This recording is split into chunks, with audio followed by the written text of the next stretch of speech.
हमारे पास ज्ञान का टोटा था, जिस कारण से हमने प्रत्येक को भगवान और समर्थ मान लिया।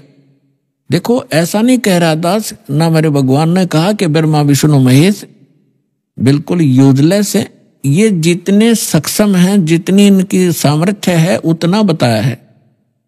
जैसे एक स्टेट का, प्रांत का मंत्री होता है और उस प्रांत के मंत्री को कोई प्रधानमंत्री मान रहा है, तो वो भूल है उसकी।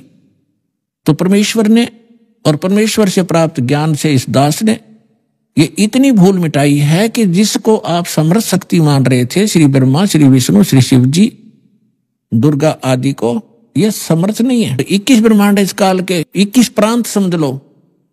एक प्रांत में ये एक एक विभाग के मंत्री हैं। रजोगुण विभाग के ब्रह्मा जी, सतोगुण विभाग के विष्णु जी, तमोगुण विभाग के शंकर जी। बस इतने मालिक हैं ये, और ये किसी के संस्कार को कम और अधिक नहीं कर सकते। वर्क डन ही देते हैं, अपना किया कर्म ही प्राप्त कराते हैं। समर्थ परमात्मा, परम अक्षर ब्रह्म, सत्य पुरुष कबीर साहिब जी, ये हमारे प्रारब्ध के अंदर, यानी हमारी किस्मत में लिखी हुई हमारे पाप कर्मों का नाश करके हमें सुखी कर देते हैं। हमारी मृत्यु होनी हो उसको टाल देते हैं।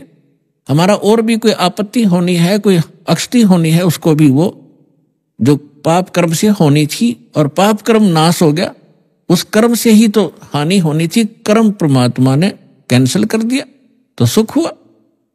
तो ये केवल समर्थ परमात्मा ही कर सकते हैं। अब दास आज ये बता रहा था आपको कि परमात्मा ने हमें आकर के ये बताया है कि इस काल के लोक में और आप सुख खोज रहे हो। जिनको आप परमात्मा माना करते थे, आपके भगवान सुखी नहीं, कभी सपने में सुख नहीं हुआ उनको। भगवान श्री कृष्ण जी का जन्म हुआ, मामा दुश्मन बन गया, जेल में जन्म हुआ, और मामा शत्रु पीछे पड़ा रहा। कभी जरा सिंह मारने आ रहा है, कभी शिशुपाल लठ उठा रहा है, काल्यवन आ गया। आखिर में भगवान ने, यानी ये तीन लोग का जो इतना सामर्थ्य है इस मालिक ने, अपने को राहत प्राप्त करने के लिए कि शायद कुछ सुख का सांस मुझे आ जावे, मथुरा छोड़ दी और द्वारका बनाई। बहुत दूर जाके जंगल होते थे पहले, बीच में बिल्कुल कट ऑफ हो जाता था, पता भी नहीं लगता था कहाँ चले गए लोग। समुद्र के अंदर एक टापू में जाकर अपना जीवन निर्वाह किया। और अंत कैसा हुआ श्री कृष्ण जी का? अब भगवान सूक्ष्म वेद में बताते हैं, एक समय द्वारका के किनारे, द्वारका की बनी में, एक तो होता है जंगल, एक होती है बनी, यानी स्मॉल फॉरेस्ट, छोटा जंगल जो गांव के, नगर के आसपास होता है, उसको बनी बोलते हैं। तो वहां बनी में जाकर दुर्वासा ऋषि बैठ गए, और दुर्वासा ऋषि के विषय में बहुत प्रसिद्धि थी, उसका बड़ा बोलबाला था। वेल नोन हो रहे थे कि भूत, भविष्य और वर्तमान के वे पूर्ण ज्ञाता है। और उस समय यादव 56 करोड़ हो गए थे संख्या में, 56 करोड़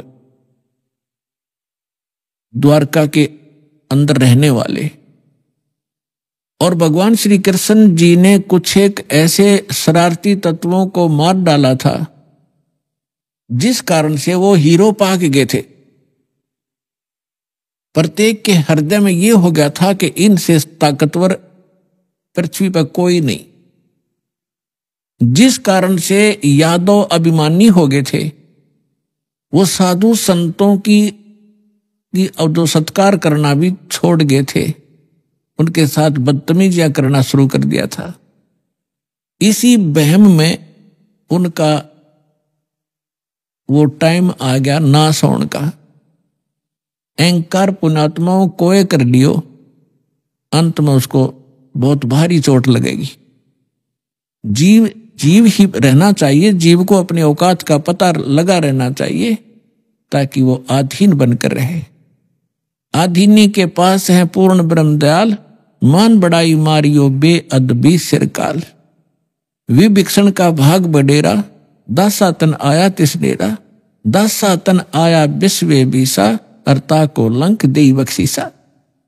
ये उदाहरण देकर समझा रहे हैं परमात्मा के अधीन व्यक्ति के साथ भगवान होता है, और यहाँ के जो झूठे मूठे सुख हैं वो भी उस अधीन और भक्त को ही प्राप्त हुआ करते हैं। रावण ने कितनी भक्ति की, सिर भी काट कर चढ़ा दिए, लेकिन अभिमान नहीं गया। जिस लंका को वो रखना चाहता था उस लंका को से भी हाथ धोना पड़ा अंत में उस अहंकारी प्राणी ने, और एक अधीन बनकर भगवान की भक्ति करता था।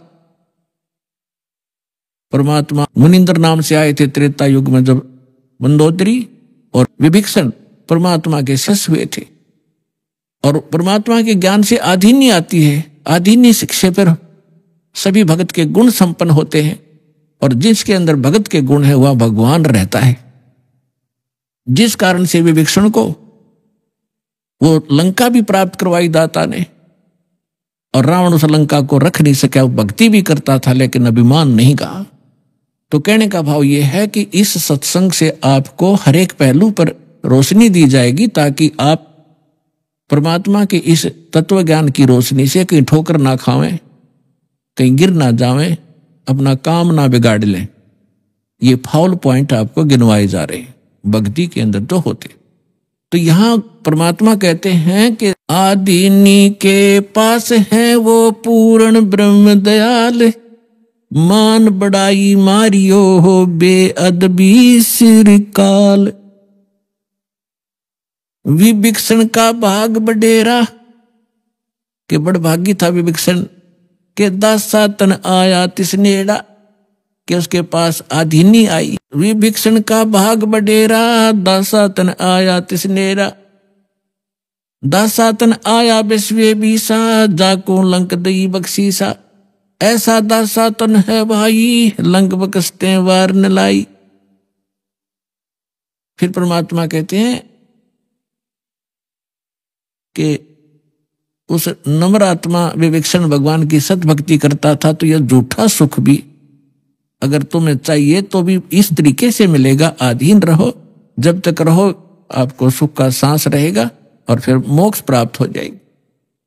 अब हम आते हैं उसी प्रसंग पे कि यादव सभी भगवान श्री कृष्ण जी की आड़ में अहंकारी हो गए, साधु संतों का सत्कार त्याग दिया, उनके साथ मजाक करने लगे। तुम क्या हो, तुम भटकते फिरते हो जंगल में, है अपना कोई धंधा करके क्यों नहीं खाते हो, इस तरह की भाषा बोलने लगे। उस समय दुर्वासा जी उस बनी में जाकर बैठ गए, द्वारका के बाहर थोड़ी सी दूरी पे। और द्वारका के अंदर इस बात की एक ऐसी रूमर चली, चर्चा का विषय बना के एक महापुरुष आए हैं दुर्वासा जी, बड़े पहुंचे हुए संत हैं, और भूत भविष्य और वर्तमान की सब जानते हैं। श्री कृष्ण जी के पुत्र प्रद्युम्न और उसके साथियों ने मिलकर एक कुमत सोची, एक कुबद सूझी। उन्होंने एक फैसला लिया कि भाई ऐसे सुन रहे हैं कि ये दुर्वासा जी बड़े पहुंचे हुए महापुरुष हैं और भूत भविष्य की सारी जानते हैं, इसकी परीक्षा लेते हैं। उन्होंने क्या किया कि प्रद्युम्न को, श्री कृष्ण जी के पुत्र को, एक स्त्री का स्वांग करवा दिया, स्त्री के कपड़े बना दिए, और एक गर्भवती स्त्री का स्वांग बना दिया। पेट के ऊपर एक कढ़ाया, जैसे छोंक छांक लाने की छोटी सी कढ़ाई हो घर में, रसोई में एक छोटी सी कढ़ाई पेट का बांध दी, और ऊपर का उसका लोगड़ बांध दिया रुई सी, फिर कपड़ा बांध दिया, और ऊपर का और ताले कपड़े पड़ा दिए, और मुंह ढक लिया, घूंघट काट के चल पड़ी। 10-12 उसके साथ और जो शरारती स्कीम बनाकर गए थे वो गए। दुर्वासा जी के पास जाकर उन्होंने कहा कि भगवान प्रणाम हो ऋषि जी को, हम आपके पास एक समस्या लेकर आए हैं। दुर्वासा जी ने पूछा, बोलो भाई क्या है तुम्हारी समस्या? कि ये व्यक्ति और ये इसकी पत्नी, इनके विवाह को 10-12 वर्ष हो गए थे ऋषि जी, अब भगवान ने दया बख्शी है या गर्भवती हुई है, और ये उतावले हो रहे हैं। आपके बारे में सुना है कि आप भूत भविष्य और वर्तमान की सारी जानने वाले हो, तो ये आपसे ये पूछना चाहते हैं कि इसका लड़का होगा कि लड़की? अब दुर्वासा जी ने अपनी दूरबीन ला के देखा, देव दृष्टि, उसे वो समझ गया कि बकवास कर रहे हैं। लाल आंख करके और ठाया चिमटा ने बोला यादव कुल का नाश होगा, इससे तुम्हारा ना सर्वनाश होगा यादव कुल का, भाग जाओ, तुम क्या कर रहे हो। और ये तो भाग लिए बालक, अब ये थारा नाश होगा इससे। अब वो बच्चे भाग आए गांव में। बच्चा तक ये था, लड़का हो रहा था निरोध, उसका परिधुम बन गए। बाकी कुबत तक कभी भी ये जो बुरा कर्म होता है आदमी को किसी न किसी एज में दुख जरूर देगा। तो नगर में जब आए उन्होंने सबको बताया कि ऐसे ऐसे हम गए थे। दुर्वासा जी तो सचमुच जान गए, वो तो सचमुच जानकार है। उन्होंने बता दिया कि ये गर्भवती नहीं है और तुम्हारा नाश होगा, जिससे तुमने गर्भ बना रखा है इसका, इससे तुम्हारा नाश होगा। तो गांव के जो मुखिया और बुद्धिमान से व्यक्ति बुजुर्ग थे, उनको चिंता बनी कि बच्चों ने तो बकवाद कर दी और उसने श्राप दे दिया, सारे मरेंगे तब। तो उनमें से कुछ कहने लगे कि हमारे सिर पर भगवान श्री कृष्ण बैठे हैं। वाह भाई वाह, यह भी कोई डर की बात है, चलो उसके सामने उनसे प्रार्थना करते हैं। अब श्री कृष्ण जी के पास गए। श्री कृष्ण जी से जाकर अपना चिंता का विषय बताया कि भगवान ऐसे ऐसे बच्चों ने मजाक कर दिया और दुर्वासा जी ने श्राप दे दिया, और दुर्वासा जी का श्राप तो बिजायल कैसा है, ये तो वापस हो ही नहीं सकता। तब श्री कृष्ण जी से कहा कि आप ही हमारी रक्षा कर सकते हो, आप समर्थ हो, सर्वशक्तिमान हो, आप विष्णु अवतार हो, जैसे भी उनके गुणगान किए। श्री कृष्ण जी ने कहा कि भाई देखो, बच्चों को वहीं भेजो और दुर्वासा जी से माफी मांगे, वो अक्षमा करेगा तो बात बनेगी। उन बच्चों को लेकर नगर के मुखिया व्यक्ति, मौजिद से जो बुद्धिमान व्यक्ति बुजुर्ग से सारे एक साथ गए, हजारों की संख्या में। दुर्वासा जी के सामने उन बच्चों को कहा कि माफी मांगो। उन्होंने प्रणाम किया, माफी मांगना चाहा, अक्षमा याचना की, लेकिन दुर्वासा जी ने कहा कि जो मेरे मुख से वचन निकल गया वो वापस नहीं हो सकता। आप जाइए, अपने बच्चों को समझा के रखना चाहिए था, साधु संतों के साथ बकवास नहीं किया करते, आप जा सकते हैं। अब इसको वापस करना मेरे बस की बात नहीं है। फिर वापस आ गए, फिर श्री कृष्ण जी के पास के भगवान, उन्होंने तो मना कर दिया कि मैं अब कुछ नहीं कर सकता। अब श्री कृष्ण जी ने कहा कि देखो, अब पुण्यात्माओं, इस कथा से आपको बहुत सा ज्ञान होगा, हर पहलू पर इस पर विचार दास आपको देगा। अब देखो, हम किसी, ये जो श्राप दे दिया है 3 ताप के अंदर आता है। किसी को श्राप दे देना, किसी पर गाल देना, किसी का प्रेत आत्मा छोड़ देना, किसी का जंतर मंत्र कर देना, किसी के ऊपर काला जादू कर देना, ये 3 ताप के अंतर्गत आते हैं। और इन 3 तापों के दुख से पूरे यादवग्रस्त हो गए। और श्री कृष्ण भगवान कल आवे, श्री कृष्ण जी उस ताप से मुक्त नहीं कर सका, उनका नाश हुआ लास्ट में। हालांकि समाधान भी बताया उन्होंने। अब और जितने इनके पुजारी हैं, रामकृष्ण ब्रह्मा शंकर भगवान के जो संत हैं, उनके गुरु बने उन पदों पर बैठे हैं, वो भी समाधान बताते हैं। जब श्री कृष्ण जी के समाधान बताने से जो साधना क्रिया उसने बताई, उनके करने से कुछ लाभ नहीं हुआ, तो ये इनके जो पुजारियां के बताए हुए समाधान से आप क्या लाभ लोगे, इससे इतना निष्कर्ष निकलेगा। अब क्या हुआ कि श्री कृष्ण जी ने कहा कि देखो, चिंता मत करो, सीधा सा हल है इसका। किससे हमारा नाश होगा कि जो कढ़ाई बांधी थी पेट पे, लोहे की कढ़ाई, और जो कपड़े पहन रखे थे, लोगड़ रुई लगा रखी थी, इनको तो जला दो, कपड़ों को तो। रही बात कढ़ाई की, उस कढ़ाई को प्रभास क्षेत्र में चले जाओ, जमुना के किनारे सारे, और अपने ड्यूटी लगाओ 5-5, 10-10, 20-20 व्यक्तियों की डेली, कि उस कढ़ाई को पत्थर पर घिसा कर उसका चूरा बनाकर जमुना में फेंक दो। ना रहेगा बांस और ना बजेगी बांसुरी। सबने बड़ा अच्छा लगा कि भगवान श्री कृष्ण ने तो कमाल कर दिया, वाह भगवान, वाह भगवान। श्री कृष्ण जी आध्यात्मिक गुरु भी थे पांडवों के और यादवों के। तो इस बात को सुनकर सभी ने खुशी मनाई कि भाई ठीक है, ना रहेगा बांस ना बजेगी बांसुरी। लगा दिए 20-20, 50-50 व्यक्तियों की सेवा, कि जाओ जहां भगवान ने बताया उस क्षेत्र में जाके, प्रभास क्षेत्र में, और जमुना के किनारे पत्थरों पर घिसा घिसा के चूरा बना दो। अब घिसाण से पहले दोनों कड़े थे, वो कड़े तोड़े पहले तो अलग अलग पकड़न के।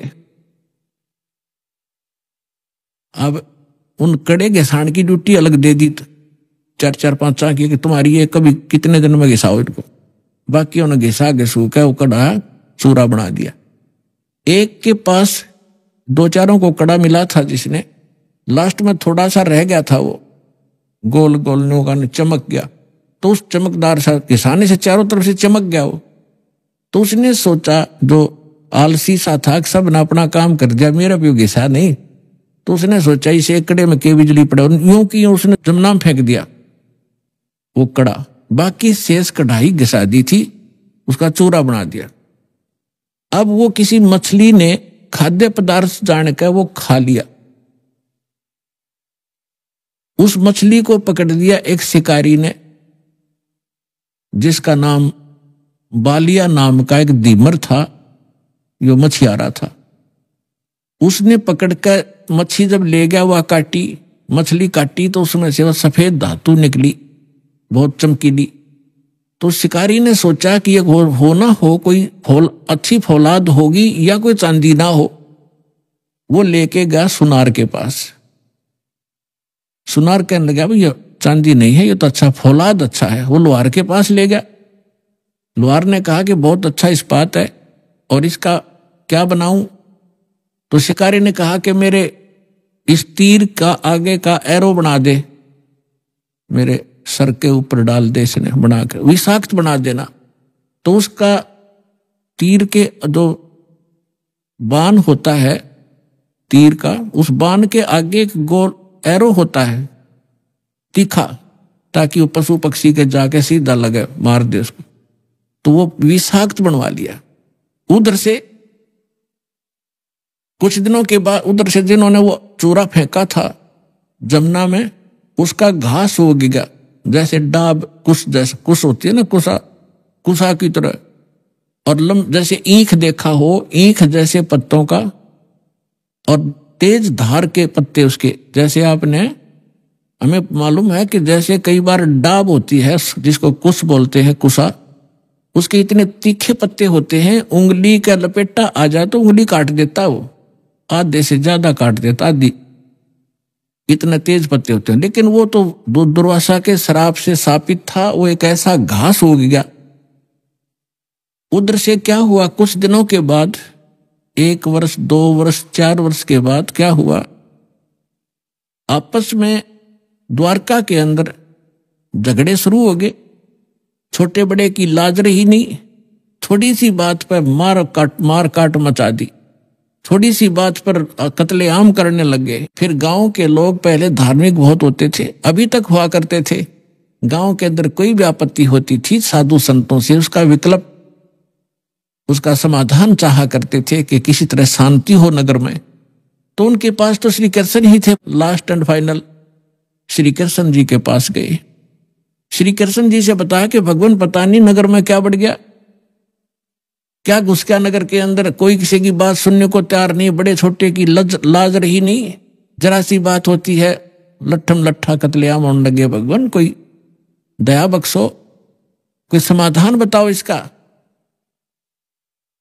तो श्री कृष्ण जी ने क्या समाधान बताया कि अभी तुम्हारे ऊपर दुर्वासा जी का जो श्राप है वो प्रभावी हो गया, वो फल रहा है। तो बड़े चिंतित हुए। पहले तो भगवान ने समाधान बताया था कि सारे ने घिसा घिसू का चूरा बनाकर डाल दो जमुना में, ना रहेगा बांस, ना रहेगी बजेगी बांसुरी। जब वो इस बात से संतोष पाया था लोगों ने कि चलो हो गया समाधान, और आज फिर श्री कृष्ण जी वही कह रहा है कि दुर्वासा जी का श्राप तुम्हारे ऊपर फल रहा है। अब वो उनके मुंह की तरफ देख रहे हैं, लेकिन हमारी बुद्धि इतना काम नहीं करती। जैसे हम भी ऐसे ही दुखी थे, पहले जाते थे किसी गुरु के पास, वो कुछ अपना दुख लेकर वो कुछ समाधान बताता था, फिर दूसरी बार कुछ और समाधान बताता था, तीसरी बार कह देता था ये तो तेरे भाग में है, तेने भोगना ही पड़ेगा। फिर पहले डले क्यों ढुआ रहा था ये। ऐसे ये सब का यही स्थिति है। तो श्री कृष्ण जी ने पहले ये कहा था, फिर कह रहा है कि अब तो ये भोगना ही पड़ेगा तुम्हें, अब ये वो फल गया। तो फिर समाधान पूछा कि भगवान फिर आप समाधान बताओ। ऐसा करो, सभी जितने भी नर यादव हैं, पुरुष, मेल ओनली, चाहे नवजात शिशु भी क्यों ना हो, प्रभास क्षेत्र में जाओ जहां वो कड़ा घिसाया था और चूरा डाल रखा था, वह घास उग रहा इतना बड़ा बड़ा कि वहां जाकर सभी के सभी जमुना में स्नान करके आओ तुम, तो पाप मुक्त हो जाओगे, साप मुक्त हो जाओगे जमुना में नहाने से, स्नान करने से। अब सब बड़े प्रसन्न हुए कि बड़ा सरल उपाय बताया भगवान ने। और सभी अपने अपने बच्चों को, नवजात शिशु से उसी दिन जन्मा था उसी भी लड़के को, ओनली लड़कों को ले गए साथ में और पहुंच गए 56 करोड़ वहां पर। पहले स्नान करें जाते ही, ताकि साप कटे, हमारा पाप, ये साप नाश हो, शराब खत्म हो। और बाहर आते ही, क्योंकि पहले मनमुटाव चल ही रहा था सभी का, उसने तू ऐसे क्या बोल रहा था उस दिन, तू ऐसे उस दिन सारे इकट्ठे हो गए, तब कभी कभी मिले थे। बाहर आते वो एक दूसरे को गाली गलोच, लट्ठम लट्ठा और घास निकाल लें, घास पाड़े और मारे, गर्दन में लग के आर पार हो जाए, तलवार का काम करने लग गया वो घास। और 56 करोड़ यादव कटका मर गए थे वहां साप नाश करान, अपना नाश कर लिया वहां जाके। श्री कृष्ण जी के बताए समाधान अनुसार उनका साप का नाश हुआ नहीं, यादव का नाश हो गया। अब यहां गरीबदास जी कहते, तुम कौन राम का जपते जापम और ताते कटे ना ये तीनों तापम, समर्थ का शरणाग हो रंग होरी हो, भाई कदे न हो ए काज राम रंग होरी हो। कि समर्थ की शरण में आ जाओ, तुम्हारा कभी अकाज नहीं होंगे और ये तीनों ताप का नाश हो जाएगा। अब प्रसंग चल रहा है, उसी पर चलते हैं। अब 56 करोड़ यादव कटका मर गए, आपस में कत्लेआम कर दिया। विष्णु पुराण के अंदर लिखा है कि कुछ यादव बच गए थे। श्री कृष्ण जी फिर गए अपने वहां से, नगर से बाहर निकले, उस घास को पाड़ा, उसमें यह लिखा कि वो मूसल बन गए, मूसल। उन मूसलों से शेष बचे हुए यादवों को खुद श्री कृष्ण जी ने मारा, कति नाश कर दिया। और आप जाकर लेट गया प्रभास क्षेत्र में एक वृक्ष के नीचे। भगवान श्री कृष्ण के पैर में पद्म, एक चमकीला पदार्थ, जैसे हमारे तिल हो जाते हैं, मुछ हो जाते हैं, ऐसा उनके पैर में जन्म से ही एक पद्म था। वो रात्रि में ऐसे चमकता था जैसे 100 वाट का बल्ब चस्याक रहे जगह, और दिन के अंदर भी उसकी चमक सी बनी रहती थी। तो श्री कृष्ण जी एक वृक्ष के नीचे, सारा जब उनका नाश हो लिया, रहे खे को खुद मार कर शेष बच्चों को, और लेट गया उस वृक्ष के नीचे, पैर पे पैर रख के, पैर घुटने पर दूसरा पैर रखा हुआ था, पद्म वाला पैर ऊपर था, वो चिमक रहा था। और वृक्ष की जो चारों तरफ जो टहनियां थी झुकी हुई थी, झुरमट सी बनी हुई थी। और वो शिकारी जिसने उस कढ़ाई के कड़े का अपना विषाक्त तीर बनवाया था, जहर से बुझा कर तीर बनवा रखा था, उसी तीर को लिए हुए उस दिन, और सुबह से लेकर दोपहर तक वो घूमता रहा जंगल में, कोई शिकार नहीं मिला उसको, शिकार करने गया था।